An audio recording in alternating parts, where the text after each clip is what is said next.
नमस्कार दोस्तों, defence news Hindi में आपका स्वागत है। आज की खबरें।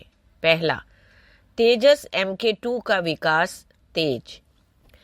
फाइटर पायलटिंग द्वारा एक्स पर हाल ही में की गई पोस्ट ने विमानन के शौकीनों में उत्साह भर दिया है, जिसमें HAL द्वारा विकसित भारत के LCA के उन्नत संस्करण तेजस MK2 के एयरफ्रेम फ्यूजलेज को दिखाया गया है। यह तस्वीर, जो किसी विनिर्माण या असेंबली सुविधा जैसी दिखती है, इस अगली पीढ़ी के लड़ाकू जेट के चल रहे विकास की एक झलक प्रदान करती है। छवि आंशिक रूप से इकट्ठे एयरफ्रेम को दिखाती है, जो संभवतः तेजस MK2 का धड़ खंड है, जो उत्पादन के माहौल में है। संरचना को प्राइमर कोट में रंगा गया है, जो विमान निर्माण के दौरान अंतिम असेंबली और पेंटिंग से पहले फ्रेम की सुरक्षा के लिए एक सामान्य हिसाब है। धड़ असेंबली के शुरुआती चरण में प्रतीत होता है। अगला, जापान ने संयुक्त विकास के लिए भारत को आमंत्रित किया।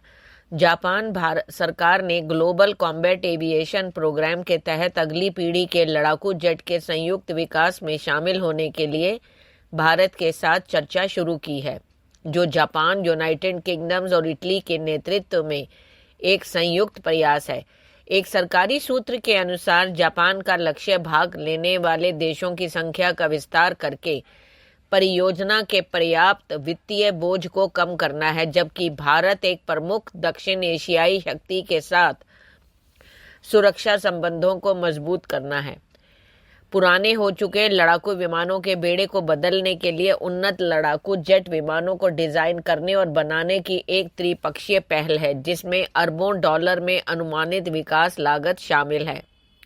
भारत को आमंत्रित करके जापान इन खर्चों को वितरित करने और भारत की बढ़ती रक्षा क्षमताओं का लाभ उठाने की उम्मीद करता है। अगला, प्रलय सामरिक मिसाइलों का ऑर्डर। भारतीय सेना ने स्वदेशी रूप से विकसित प्रलय सामरिक बैलिस्टिक मिसाइल के लिए पहले ही प्रारंभिक ऑर्डर दे दिए हैं। अब वह अपनी सामरिक क्षमताओं को मजबूत करने के लिए अतिरिक्त इकाइयों की खरीद की योजना बना रही है। यह निर्णय पड़ोसी चीन और पाकिस्तान के बढ़ते क्षेत्रीय तनाव के जवाब में लिया गया है, जिसमें कमांड सेंटर और प्रमुख सैन्य प्रतिष्ठानों सहित महत्वपूर्ण दुश्मन के बुनियादी ढांचे को बेअसर करने के लिए सेना की सटीक हमला क्षमताओं को बढ़ाने पर अधिक ध्यान केंद्रित किया जा रहा है। DRDO द्वारा विकसित प्रलय मिसाइल एक अर्थ बैलिस्टिक मिसाइल है, जिसकी रेंज 150 से 400 किलोमीटर है और इसकी पेलोड क्षमता 800 किलोग्राम तक है। कम ऊंचाई, गैर रेखीय प्रक्षेपण पथ का अनुसरण करने की इसकी क्षमता इसे अवरोधन करना मुश्किल बनाती है, जो एक महत्वपूर्ण सामरिक लाभ प्रदान करती है। अगला, ब्रह्मोस मिसाइल को दिखाया गया। गलत सूचना के एक बेशरम प्रदर्शन में पाकिस्तान वायुसेना के जनसंपर्क महानिदेशालय ने एक नया प्रचार वीडियो जारी किया, जिसमें भारत की ब्रह्मोस सुपरसोनिक क्रूज मिसाइल को पाकिस्तानी हथियार के रूप में गलत तरीके से दिखाया गया है। हाल ही में सामने आए इस वीडियो की भ्रामक चित्रण के लिए व्यापक आलोचना हुई है, जिसमें DGPRPAF के मीडिया अभियानों को विश्वसनीयता और कम हुई है। यह घटना PAF के जनसंपर्क विंग की भ्रामक सामग्री के बढ़ते पैटर्न में इजाफा करती है, जो पहले से ही तनाव भरा क्षेत्र है।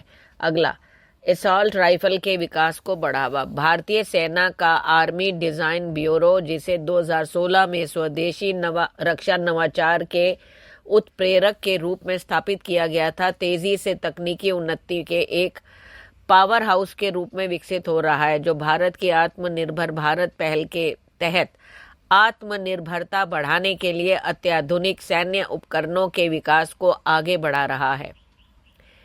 वर्दीधारी इंजीनियरों और नव प्रवर्तकों की विशेषज्ञता का उपयोग करके उद्योग और शिक्षा जगत के साथ सहयोग करके तथा स्थानीय उत्पादन साझेदारों को प्रौद्योगिकी हस्तांतरण यानी TOT की सुविधा प्रदान करके ADB का लक्ष्य महत्वपूर्ण रक्षा प्रौद्योगिकियों का स्थानीयकरण करना और बड़े पैमाने को उत्पादन को सक्षम बनाना है।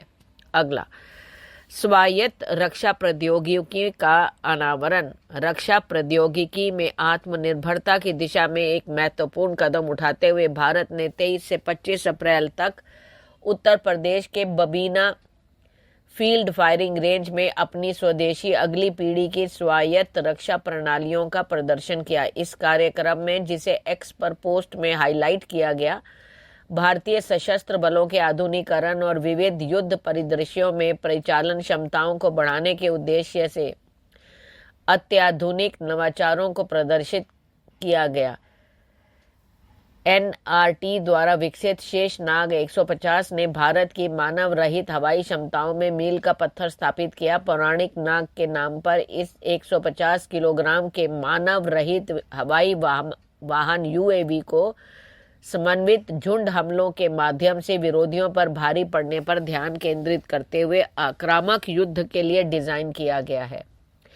1000 किलोमीटर से अधिक की रेंज और 5 घंटे की धीरज और 25 से 40 किलोग्राम की पेलोड क्षमता के साथ शेषनाग 150 को दुश्मन के इलाके में गहराई तक सटीक हमले करने के लिए डिजाइन किया गया है। अगला, अमेरिका ने भारत को $131 मिलियन की सैन्य बिक्री को मंजूरी दी।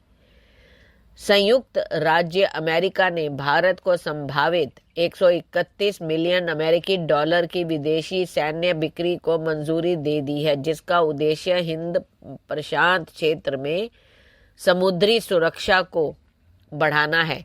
रक्षा सुरक्षा सहयोग एजेंसी द्वारा बुधवार को घोषित इस सौदे में भारत की समुद्री क्षेत्र जागरूकता को बढ़ाने और दोनों देशों के बीच रणनीतिक संबंधों को मजबूत करने के लिए उन्नत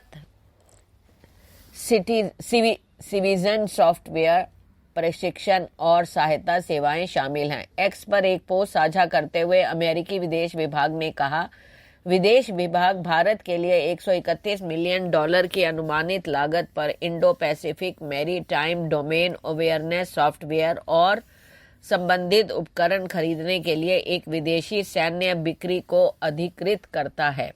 अगला, भारत ने पाकिस्तान के हैकिंग प्रयासों को विफल कर दिया।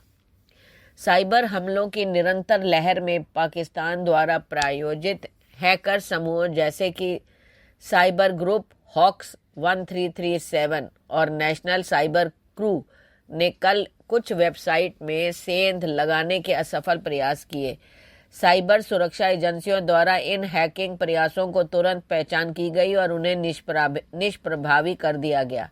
नवीनतम उकसावे में आर्मी पब्लिक स्कूल नगरोटा और सुजवान की वेबसाइटों को निशाना बनाया गया और हाल ही में पहलगाम आतंकी हमले के पीड़ितों का मजाक उड़ाने वाले संदेशों के साथ उन्हें विकृत करने का प्रयास किया गया।